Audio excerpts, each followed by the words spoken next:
Welcome to the Effortless English Show with the world's #1 English teacher, AJ Hogue, where AJ's more than 40 million students worldwide finally learn English once and for all, without the boring textbooks, classrooms, and grammar drills. Here's AJ with a quick piece to help you learn to speak fluent English effortlessly.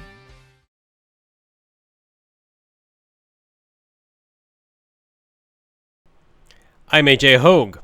You speak English fluently, confidently, powerfully, effortlessly. When you join my VIP program, you commit to my VIP program, you go to effortlessenglishclub.com and you join and you commit to my VIP program. Speak English effortlessly, fluently, powerfully, confidently. We're going to talk about violence today. Seems appropriate, given the news in not only the United States, some other places too. And, the rioting and violence of all different kinds. And continuing with the topic I started yesterday of self-defense. We'll talk about self-defense both in terms of adults and then children. With children, we typically say bully proofing or something like that, because children, commonly they face bullying a lot, right, from other kids. Although we do know that kids also get attacked by adults. This is a very serious situation, and it's hard for a child to defend against an adult, obviously. But anyway, we'll talk about all these topics and the general topic of violence. Lots of violence happening in the United States. A huge amount. It's going to get worse. I promise you, it's going to get worse. First, it's going to get worse this year. It's going to get worse until the election. And then when Donald Trump wins again, it probably will get really bad after that. So in the United States, expect a huge amount of violence, possibly through Europe as well, and the UK. And so that's short term. I think long term also we can expect in the United States, as I have been discussing, and others, I believe the United States eventually will have some kind of civil war, or it's going to break up. I don't know exactly how, but I would say within the next 10 years, Trump wins. He can keep the country together for another 5 years probably. And then after that, I think United States you're going to see a lot. What's happening now is nothing. It's small, tiny. What we're going to see in the United States probably is going to be millions of people being killed. That's my guess. And I'm following up, following the thoughts of Vox Day, the UNS report, and many others, and that I agree with. That if you want to imagine what probably is going to happen, there may be two examples of what may happen in the United States, the two historical examples that are somewhat recent. Example number one is the partition of India. The partition of India. So anyone who's Indian or Pakistani knows about this.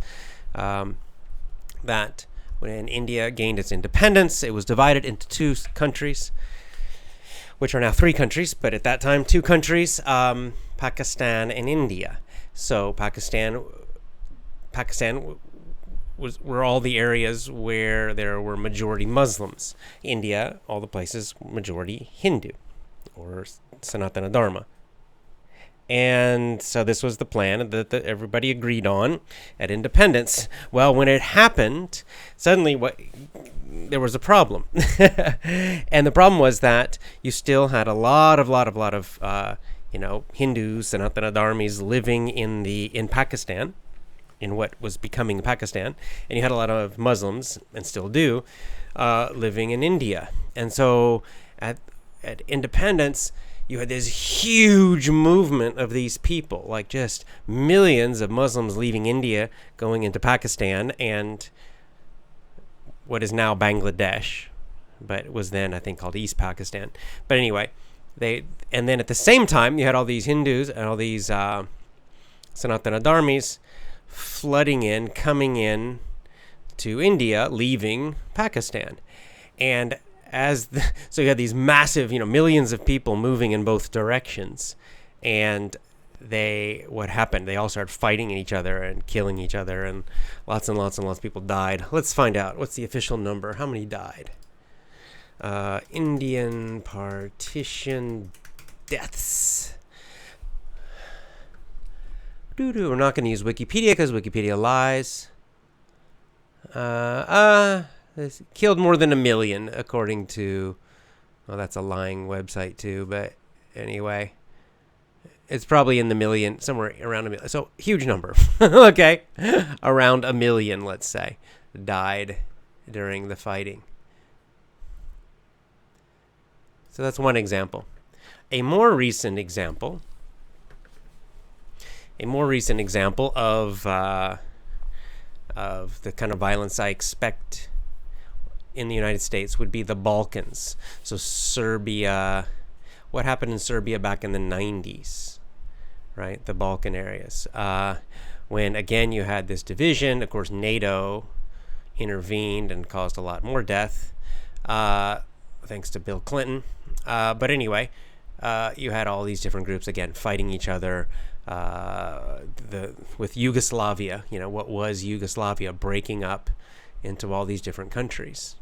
And you had all these different groups that really didn't like each other and didn't want to be in the same country. And suddenly they all started, killing each other. And that lasted for a while and was also very bloody. So that's another that kind of thing I can imagine happening in America. Not now, but maybe 5 years from now, maybe 10 years from now, somewhere in that range, probably. You can see this is just the beginning, what's happening now. It's just the beginning. What's happening now has nothing to do with the police. It's not about the police at all. This is this is the media and certain groups trying to create, they're trying to kind of start a conflict now, and create chaos. This is just a George Soros color revolution, basically, what's happening now. It's just that same thing happening. It's the same formula. But the point is this. So we're going to talk about violence today. Violence is always possible. Okay? And there's the basic kind of violence of crime. I mean, I just saw a video today of a criminal, some guys just stealing a guy's phone, and they just attacked him and were hitting him and punching him and on the street and taking his phone, right? That kind of violence. That happens everywhere in the world. The country I live in is one of the safest. It doesn't happen much here. Maybe Japan and Singapore, very, very, very safe. Most other countries in the world, this kind of criminal violence, it happens. It's possible. It can happen to you. Absolutely. It can happen to you. It can happen to me. It can happen to any of us. Okay? So we have to know how to defend ourselves and our families as best we can. There are no guarantees, but you have to learn some skills. You can't pretend, the police will help me. I think you're seeing in the news now, you're starting to realize the police can't help you. They're not going to be there most of the time. There's another one called, I've talked about before on YouTube. It's a great channel. Let me try to remember. It's ASP. What's it? ASP Self-Defense. It's just a great here it is. Active Self-Protection is the name of the YouTube channel. Active Self-Protection. This is an amazing YouTube channel. If you want to know the reality of, here I'll share my screen, of self-defense and welcome to the Active Self-Protection YouTube channel. My name is John Correa, and I am your host. and an evidence-based defensive trainer. What we do here at Active Self-Protection every single day is we take real-life surveillance videos of defensive encounters and we narrate them for lessons learned, so that everyday people... teacher talking about, and what he does is he shows real crimes. So like from security cameras, right? Most of these are from security cameras, home cameras. Sometimes maybe someone has a phone, but usually it's security cameras. So it's robberies and violence and other things happening, all from different places around the world. There are a lot from Brazil, from America. I don't know. They're from all over the world, really, different places that he finds these. And what he does is he shows, you can see in real time how these crimes really happen. How do violent crimes actually happen? Not Hollywood, not the nonsense, the bullshit, the nonsense on Hollywood. It's not like Hollywood, right? So number one, he shows, you get to see how these things really happen.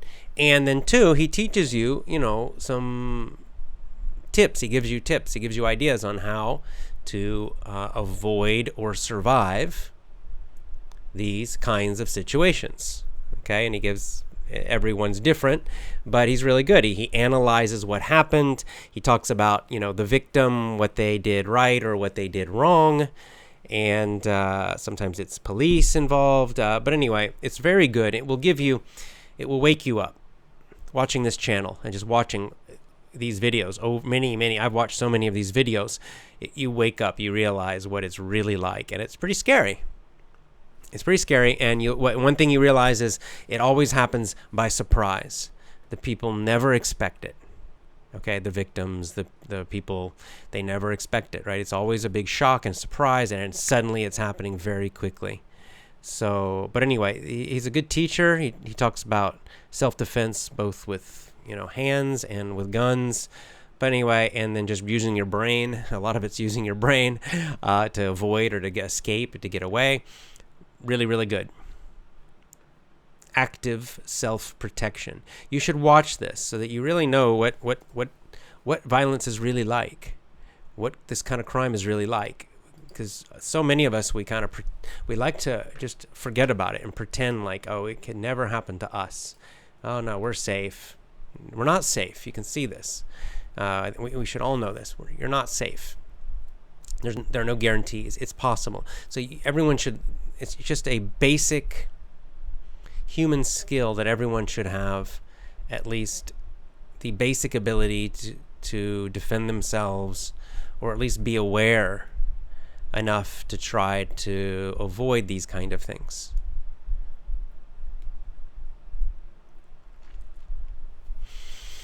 Okay, so that's the first kind of big, violence, is that criminal kind of violence can happen. It can happen in Japan too. People get killed here in Japan. There are organized crime, the Yakuza. It can definitely happen here too. It's lower crime here, but it's, I'll still have to be careful.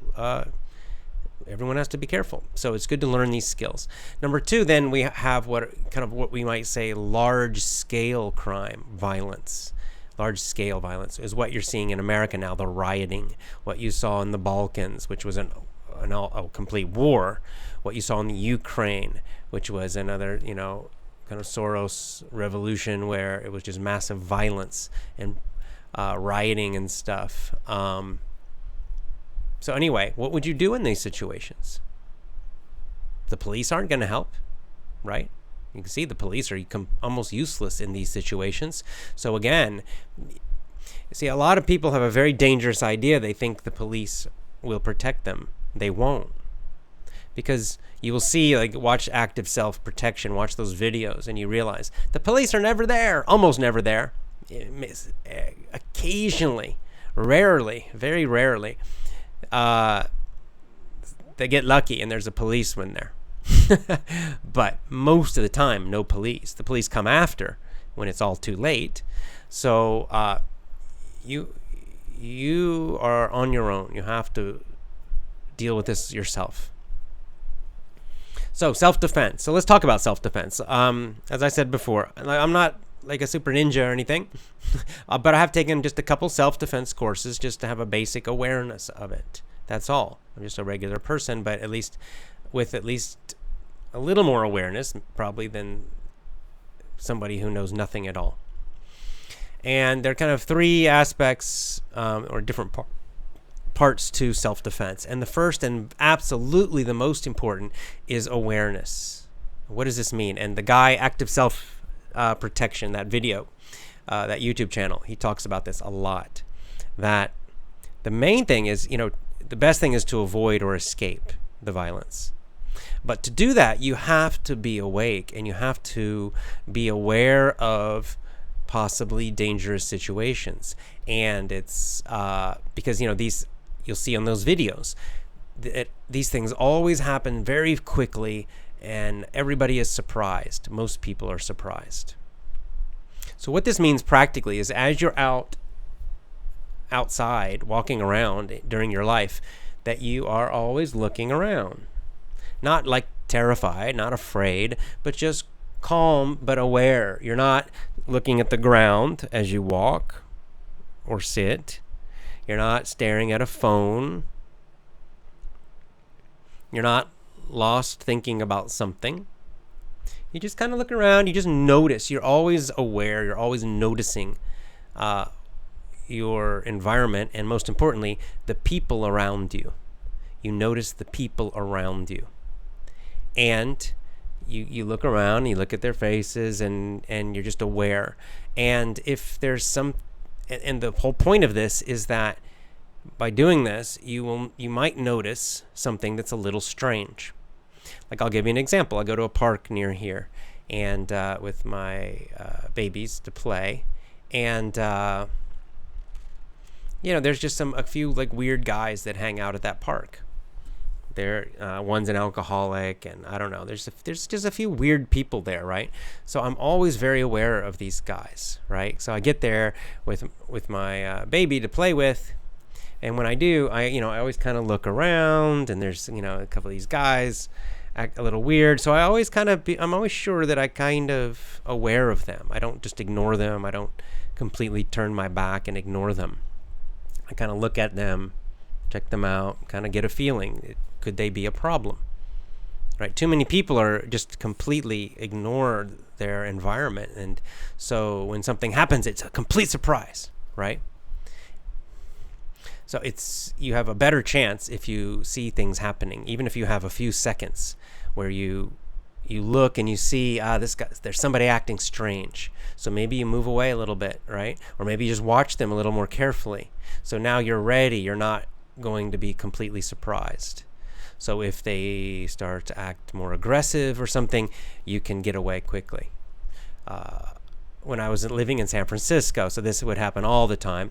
San Francisco is full of crazy people, mentally ill and drug addicts. So as I was walking, I learned to always be watching and aware, and to always look at the people fairly carefully that were coming towards me or coming like even across the street, anything. And so I'd keep aware, and if they were acting a little funny, you get a feeling, right? You can kind of see in their eyes or the way they're moving. If there was something a little weird, then I would the first thing I would do is just try to take a few steps to get a little further away. Like if they're coming towards me, I would move over so that they're won't be as close to me, right? Or maybe get onto another road or something if they're really acting weird.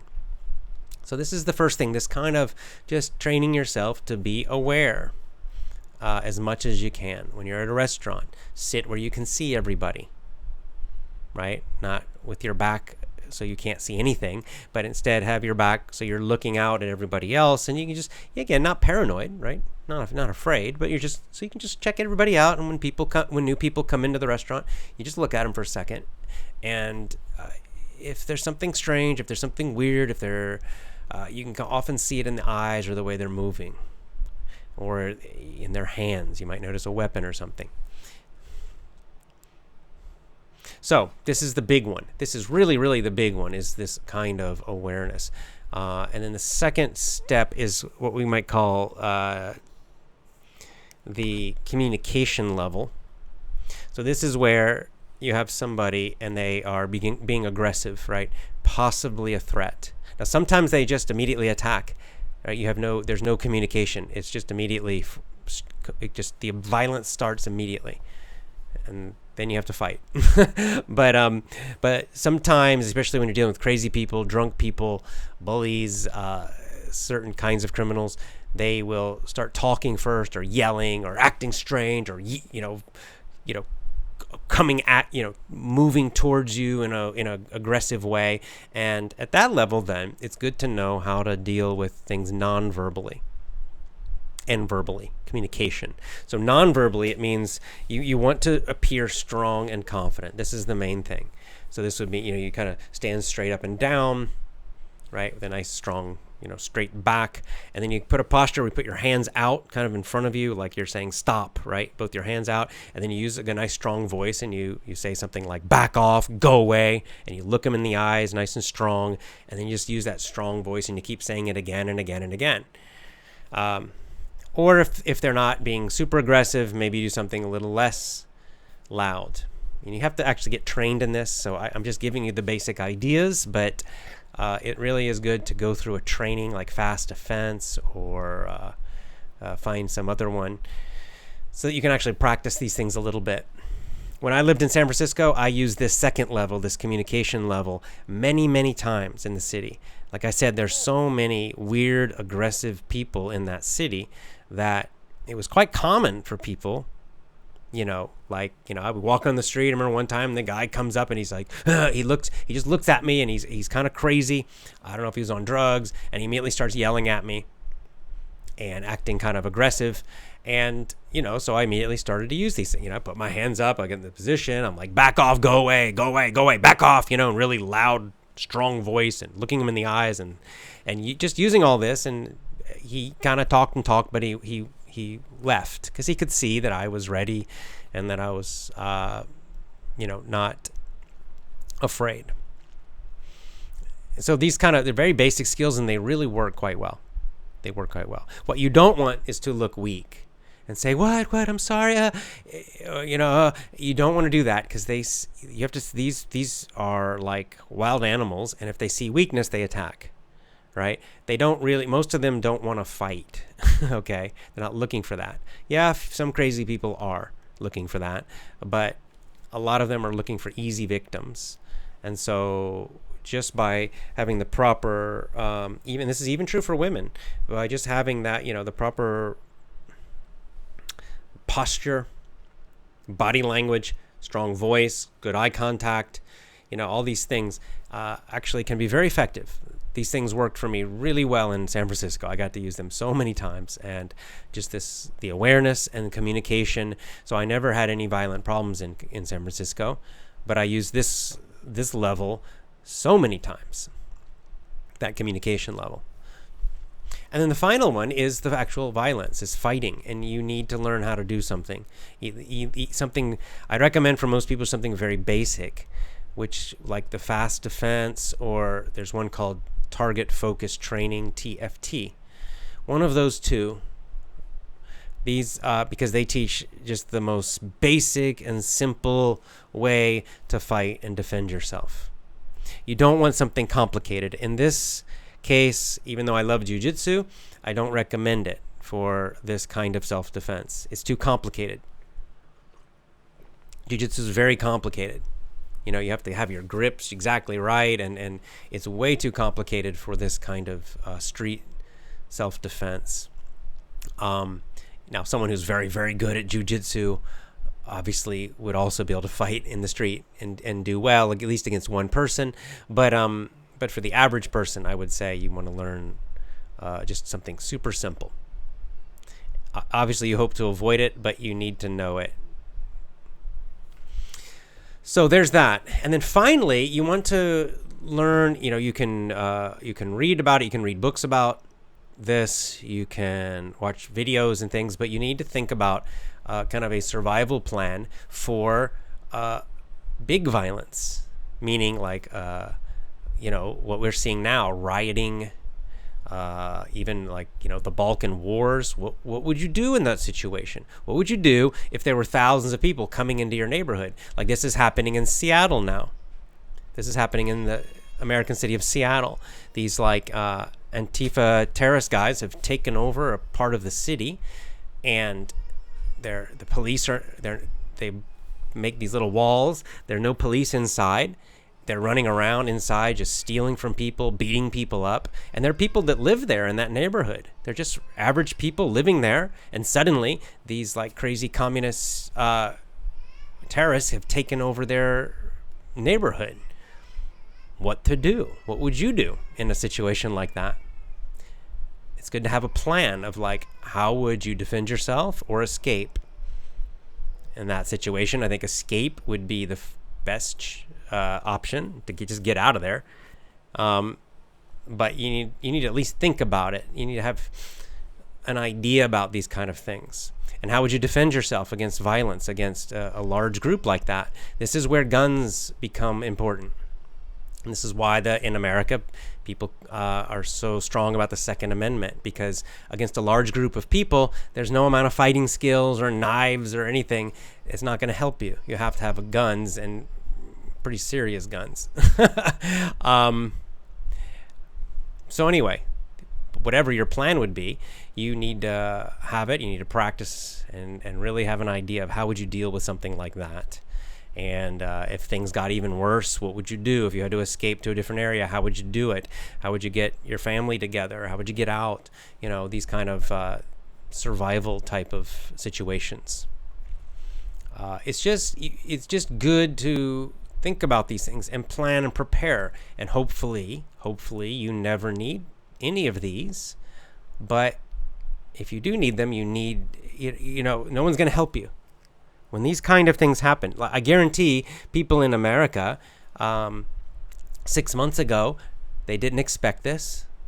I guarantee the people in that neighborhood in Seattle, 6 months ago, they never expected this would happen to them.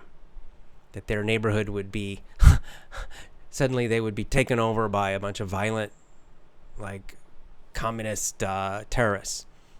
They had no idea, they didn't expect it, or that there would be all these riotings and shootings and they're burning buildings in their neighborhoods. They didn't expect any of this, and it's happening.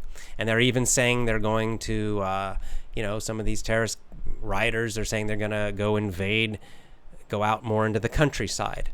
Now in America, people in the countryside have lots of guns and they're prepared. So that part's not working. They've tried it a couple times, and there've been a lot of people with guns and they've just ran away.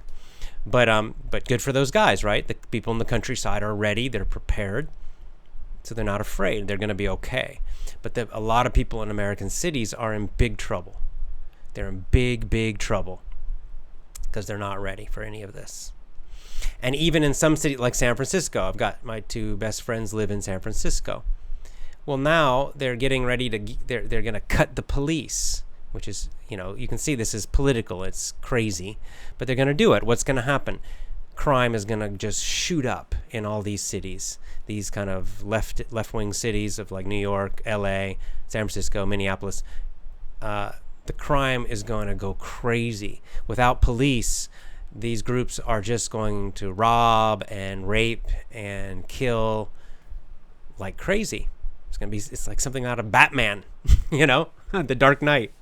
So what are these people going to do? No police at all. So now they're releasing criminals from the prisons. This is like it really is. It's like the plot. It's like the story from Batman, the third Batman movie, right? With Bane.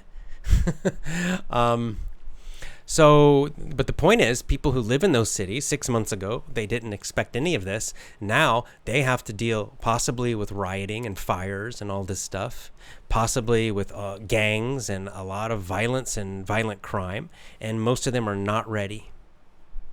So my point to you is be ready. Prepare yourself. This is just a basic thing. This is something through all of history people knew. They had to learn. They had to have at least a basic skill of protecting themselves and defending themselves. No, you're not going to be Rambo. We're not all Rambo, but just basic skills can help you a lot.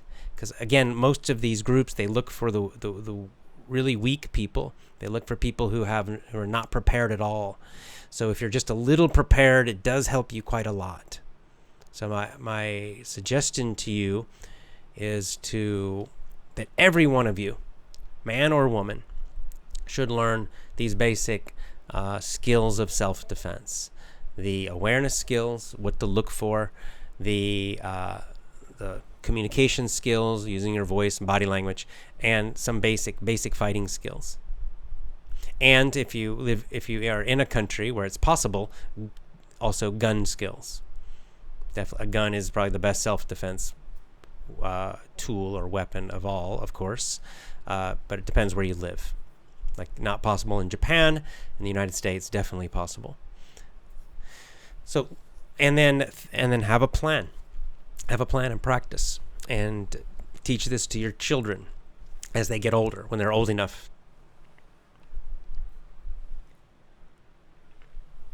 Now, finally, talking about children, which is where we're talking about bully proofing. This is different.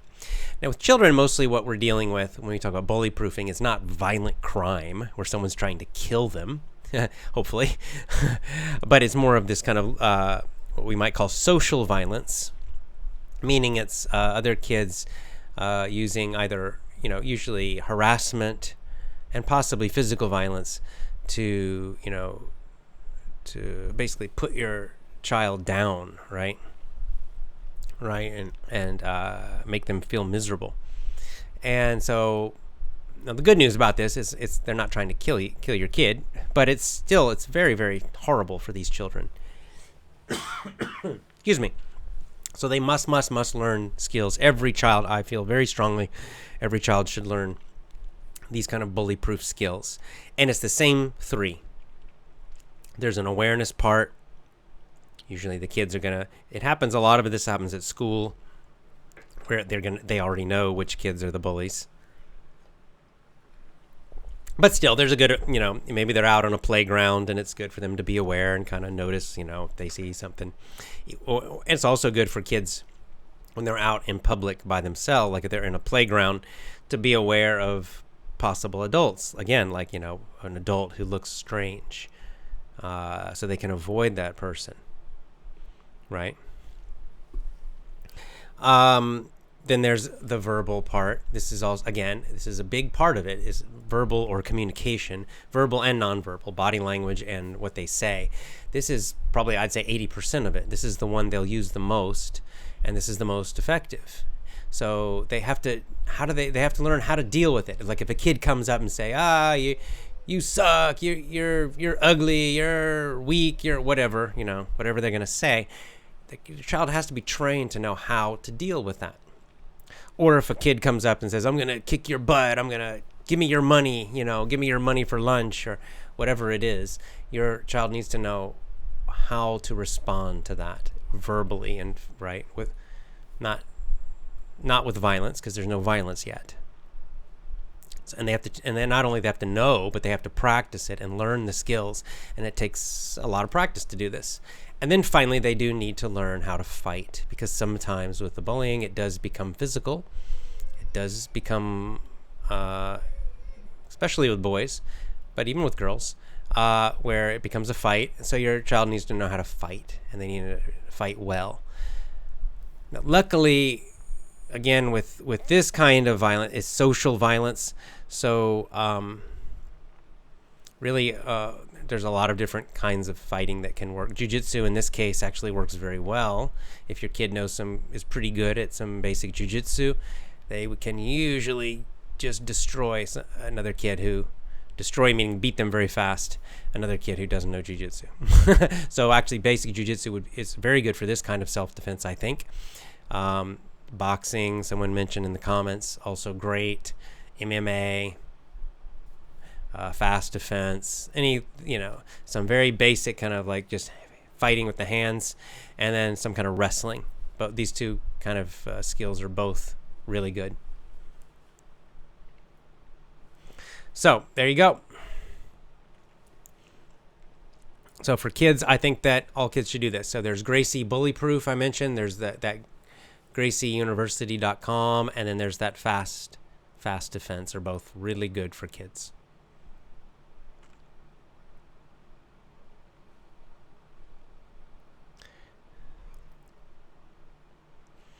Okay, let's get into our comments and questions now.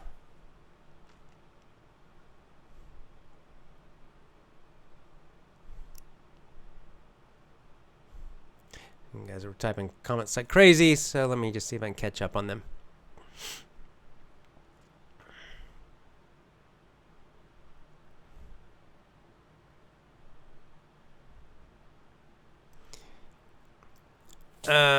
Let's see.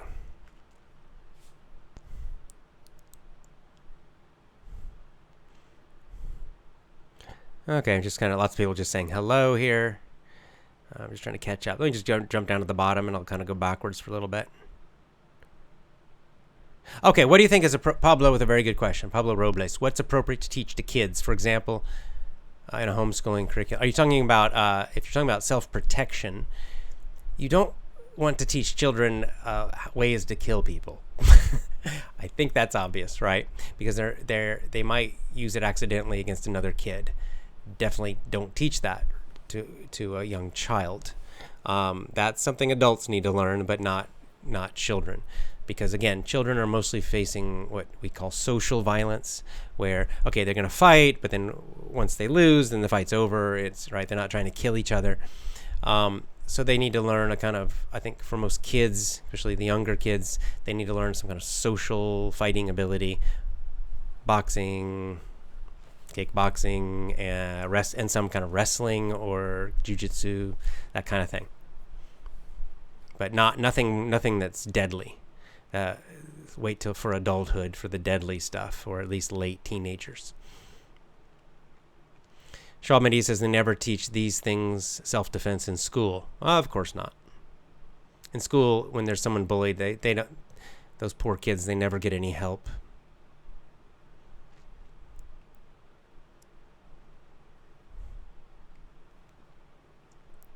And he says nowadays police can't deal with everything. Last week, a gang stole my neighbor's house, broke into their house, and threatened them with some guns. Yeah, well, exactly. The police aren't going to be there. So if you are in a situation where this kind of crime is possible, well, then you have to plan how to defend yourself. That's called a home invasion. Very serious, very, very, very scary, and potentially deadly.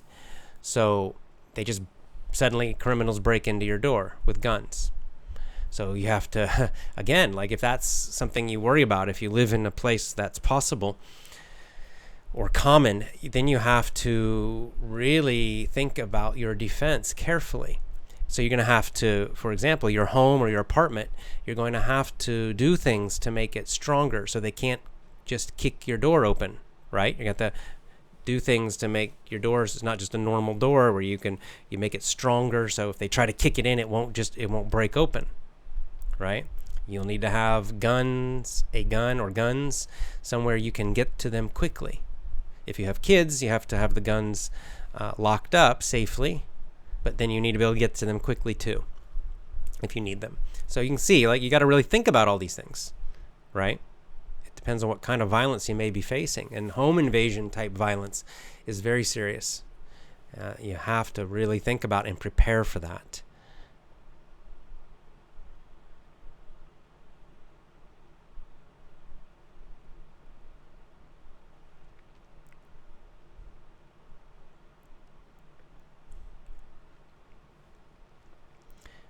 How many provinces have a bad situation in the U.S.? So they're called states in America.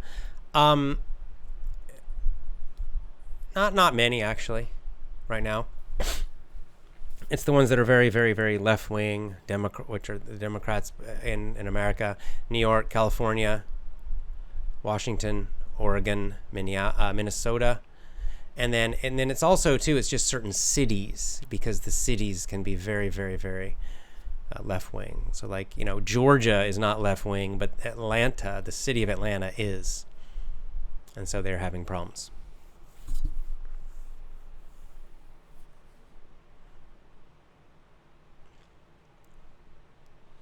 Cool. And he says, learning some techniques from the Self-Protective YouTube channel. It's a very good channel.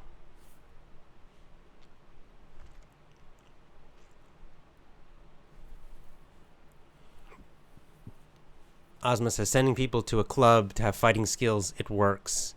It's best the parents know. Yeah, exactly. It's really good. Your kid needs to learn this. All your children need to learn it.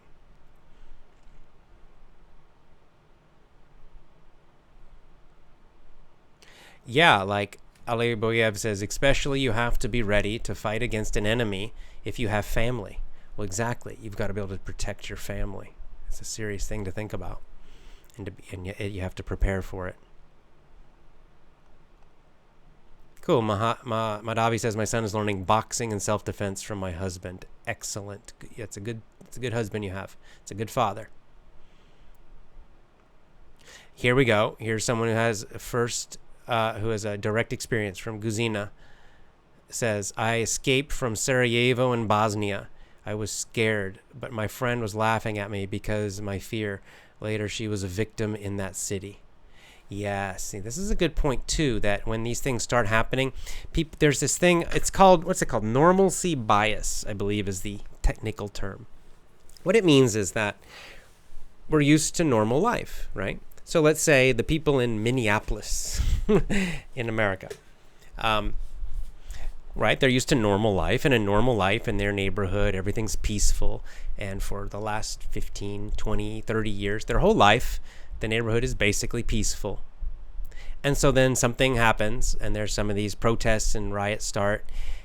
And so their brain, though, can't accept the change. Their brain keeps telling them, nothing's going to happen. Everything's fine. It's always been fine before, right? They just can't accept that something is different now, and that actually, yes, it can change very quickly, and everything can become very, very bad, very, very violent, very quickly.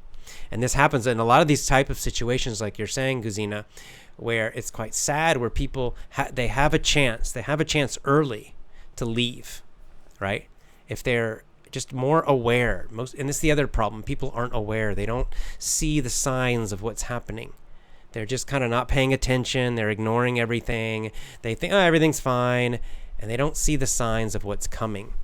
And so in the early time when things just start, there's a chance to get away, right? This is for personal crime or something, especially like what happened in Sarajevo and Bosnia, where the smart people like Guzina saw, like, I'm scared, this looks bad, it's getting worse quickly, it's time to get out now.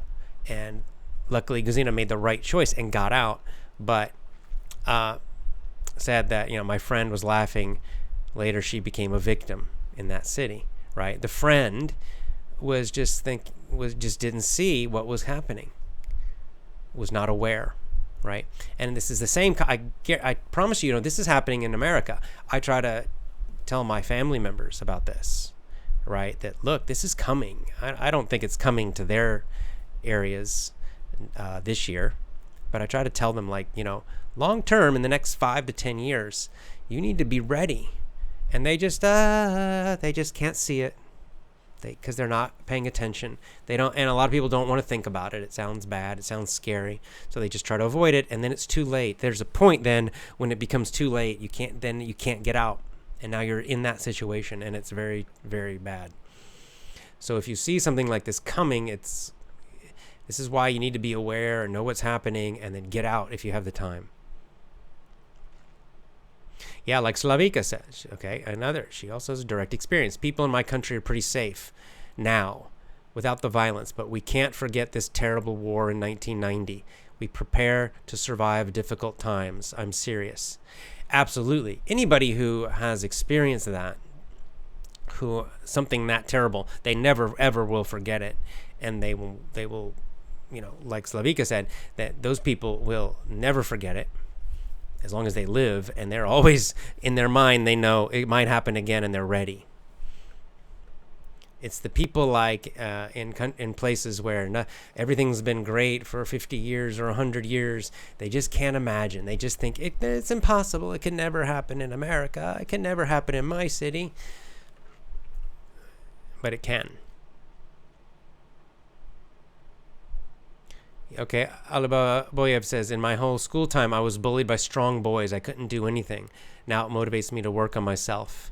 Yeah, I had not my whole school, but there were some years where I was bullied because I moved a lot. So it's not fun to be the new guy. And it's terrible. It's horrible for the kids. And nobody helps them. Like, most parents don't help them. The teachers definitely not going to help them. So as parents, help your kids, prepare them. If they're not being bullied, great, prepare them, and they'll never ever be bullied because they'll be strong and no one can mess with them. If they are being bullied, then you have to train them and help them so they can get out of it and they can fight back.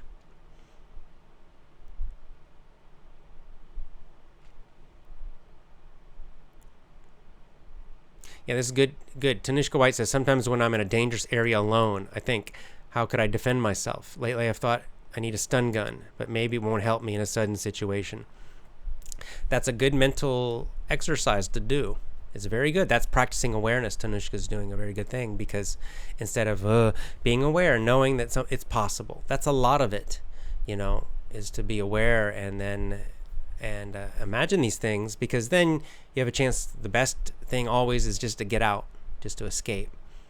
Tanishka, I don't know what country you live in, but for a woman, I'd say a regular gun is much better. Stun guns, watch that active self-protection YouTube channel. I used to think stun guns were a good idea. After I watched his channel, they don't work a lot of the time. Many times they don't work. Meaning they'll shoot them and the guy just ignores them and keeps coming. It doesn't work. So for a woman, I'd recommend a handgun if you can do it. But you got to really train and know how to use it safely and effectively and all of that. But that's what I would recommend. If you live in a country, you can do that. Ilana Khan makes a very good point. Most parents give their kids cell phones for emergencies, but in fact, kids lose their awareness because of the phones. Excellent point.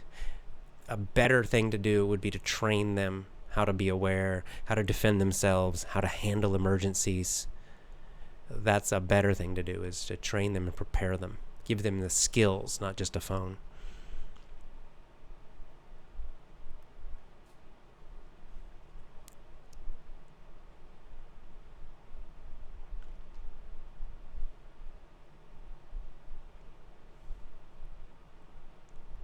Can strong words affect, Asma asks, or make them fight more? You want, so with self-defense, like let's say there's just a crazy person, they're coming up and they're bothering you and they're saying, I'm going to kill you, I'm going to kill, whatever they're saying. They say all kinds of crazy things. What you don't want, it is possible to make it worse if you if you say, fuck you, asshole, fuck off, you shithead. If you start insulting them, you can actually make it worse and make them want to attack. Like you're hurting their pride and it becomes a challenge. You don't want to do that. But you also don't want to be weak. So the phrases, the kind of things you say, usually just something like go away or back off, which means the same thing in English, more or less. And you just repeat that same phrase again and again. And you just say that. So you just say, go away, leave me alone, leave me alone, leave me alone, leave me alone. You have your hands up. You're very strong. The voice is strong. Your body's strong. Hand position is strong. Everything is strong. But see, you're not insulting them. You're just saying, go away, leave me alone. Right? So you're not making it worse. You won't make them more and more angry because you're not saying anything bad to them. You're just saying, go away, leave me alone. But you're doing it in a very strong, confident way, so they realize that you are ready to fight them if necessary.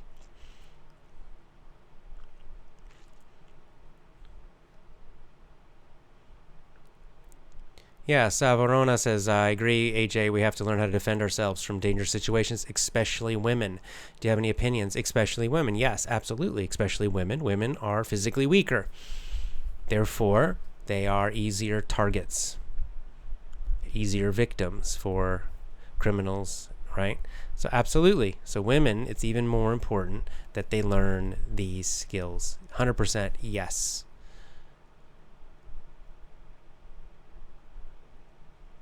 Yeah, Esther says, I'm really afraid of people who act weird. We should always be careful and aware. Yeah. When people act strange, the main thing is you just move away from them. Try to avoid them. That's where the awareness helps a lot, where you can really avoid these situations and danger that you notice when they're acting weird, they're talking to themselves, there's just something not right. Just get away from them.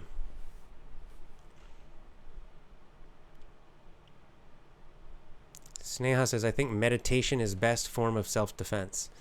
Not sure what you mean by that. Meditate, if it helps your awareness, that certainly helps, yes. But then if things become more aggressive, you have to do other things. Okay, Asma says, what specific skills should we learn for self-defense? For girls, karate or jiu-jitsu is difficult for women. Neither. Not karate, not jiu-jitsu. You want to learn something that is specifically for self-defense. The two I recommend are FAST. These are America. I don't know. You have to find your country. But FAST Defense, FAST, I talked about yesterday, .org. Or it's called TFT, Target Focused Training. Target Focused Training is, again, in America. But the key thing is they're very, very, very simple and very, very deadly, really. But the simplicity part is important. If you're in a pressure situation, you can't remember complicated things. I love jiu-jitsu, but I would not recommend it for the average person for life or death self-defense because it's too complicated. You have to become very good before you could use it in that situation, I think.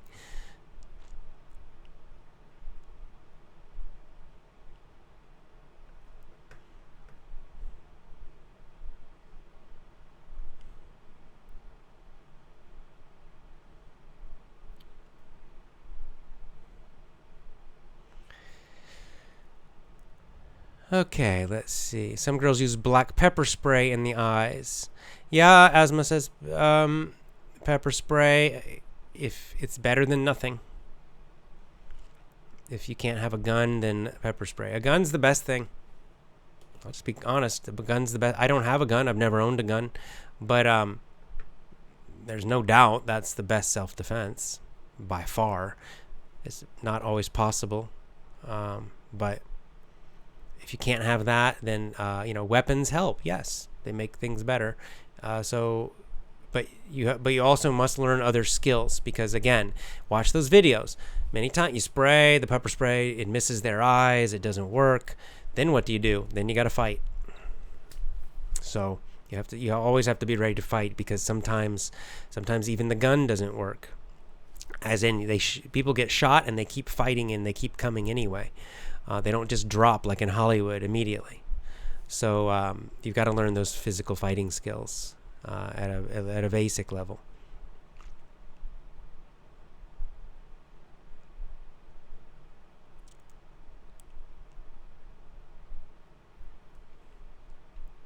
Okay, Felique says, make them physically fit and have self-confidence. It worked for my son. It took me 3 years to reach here.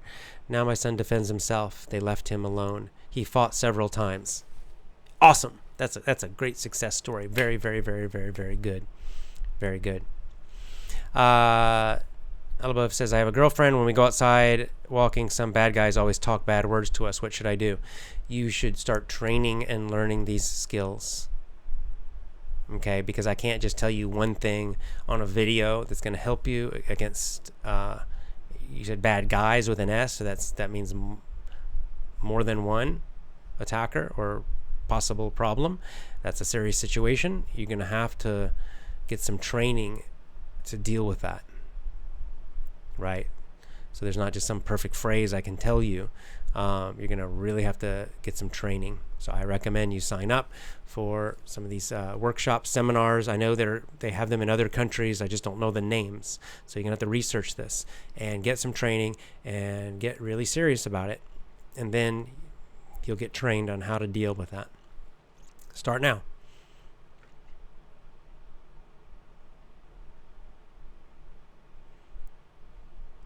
Do I think BLM is good or not good? They're terrorists. They're bad. They're horrible. They're George Soros group. That's all.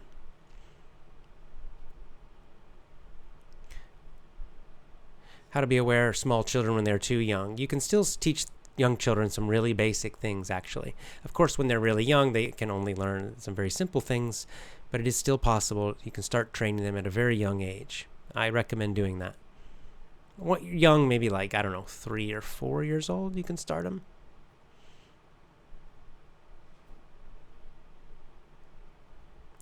Ershad says, I think girls should learn karate or judo for self-defense when they're bullied outside. I don't recommend, I mean, you can also learn those, but I think they need something more deadly than those two. Karate against a much bigger guy, I just don't think it's going to work. Judo, if they're really, really good at judo, maybe. But I recommend, again, something far more direct and deadly and simple. And then they could also do those. They could still do karate or judo, but something that's more specific self-defense too.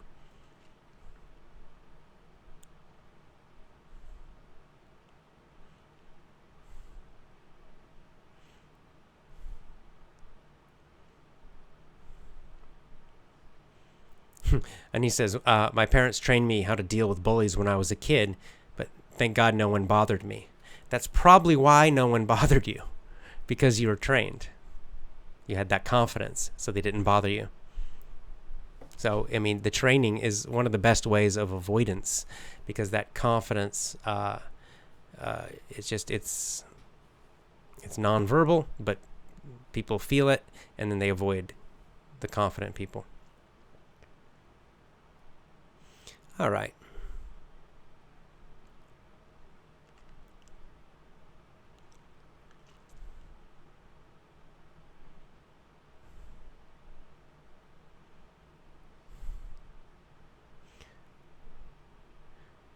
Oh yeah, Victor says, I live in Minneapolis. It was terrifying indeed, not beautiful at all.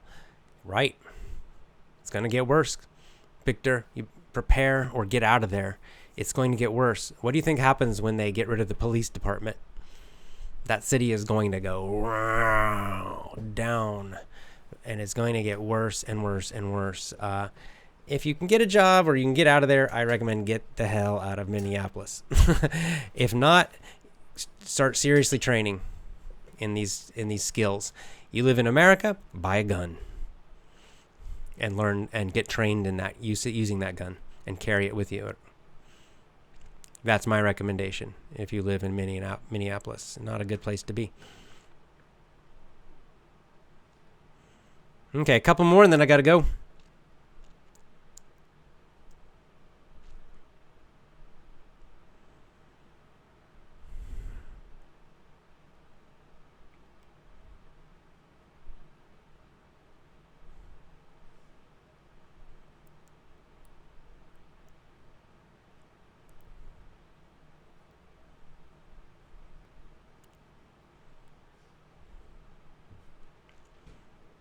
So again, like, I'm getting some very specific questions, but these are the kind of things you really have to train for. Like Nasim Khalid says, if you're walking on the road, someone says something bad, what should you do?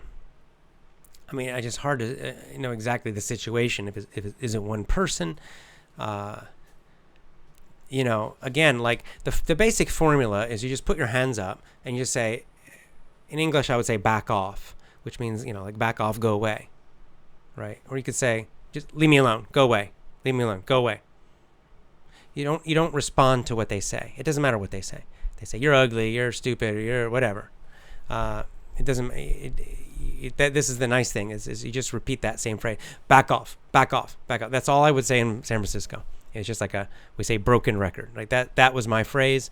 I just would say it again and again and again and again until they left. It worked very well. It worked very well, even against crazy drug addicts and things. It worked very well.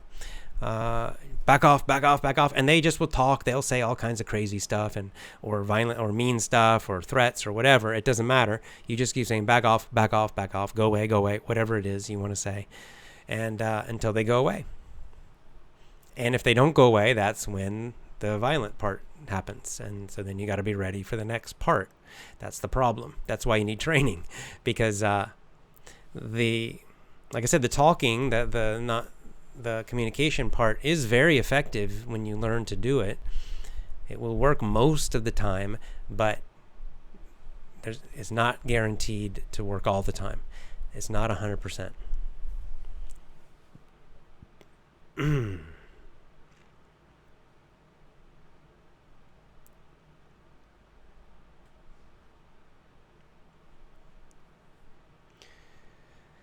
Kali says knife is the best option for self-defense. It depends on your country and where you live, but I would say a gun is by far the best, obviously. But it's not always possible with the gun. Roberto says flee if you can. Watch those videos on. Again, you guys, you have to watch. We have these. Unfortunately, I think because of Hollywood, we have a lot of fantasies in our minds. Definitely running away is a really good strategy if you can get away. Absolutely. But if you watch those videos, the real videos, you'll see in some situations it's not possible. In some situations, they're like in a store and the person comes in and just starts attacking them. And they're in a corner. There's nowhere to go. They can't get away. They have no choice. I mean, they either get killed or they fight. So absolutely running away is a really good strategy in many cases, especially if the other people have guns or something. Run like crazy, but it's not always an option. There's no guarantee. It's not always possible to run away. If you can, then of course get away, for sure. Yeah, if you're a professional athlete but there are two attackers, it's better to run if you can.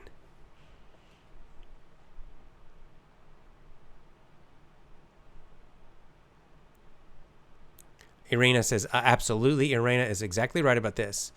Some dangerous people for children are men who are too kind towards kids. Yes, that's right.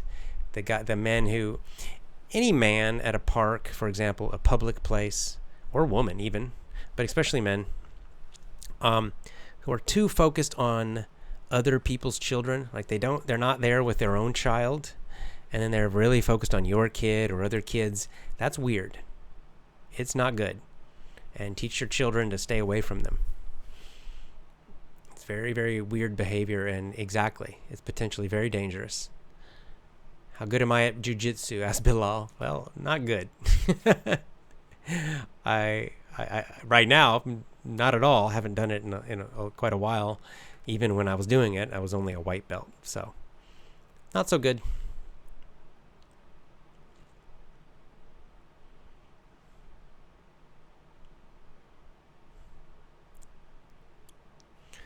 Julia says in Brazil. Yeah, Brazil.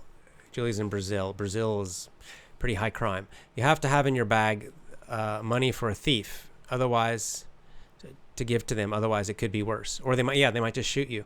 The problem is they might just shoot you anyway. Sometimes they just shoot you. You watch these videos. It's sad. It's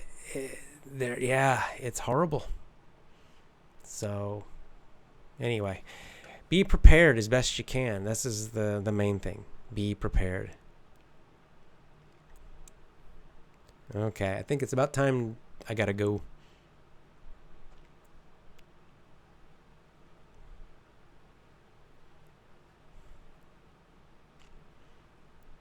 Okay.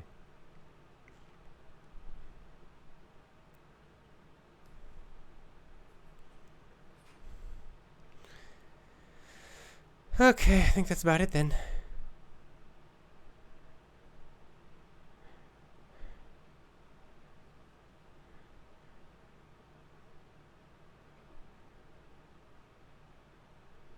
Yeah, of course, there are some safer places. Jermila says, my state, Czech Republic, is one of the safest in the world, as is Japan. Japan's super, super, super safe. Singapore, few others, I guess. But there's still crime here. Like I said, there's no guarantee.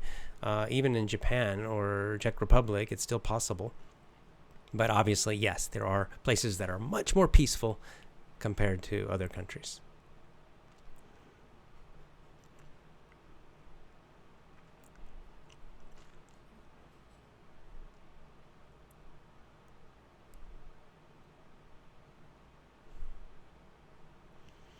Okay, I guess that's about it.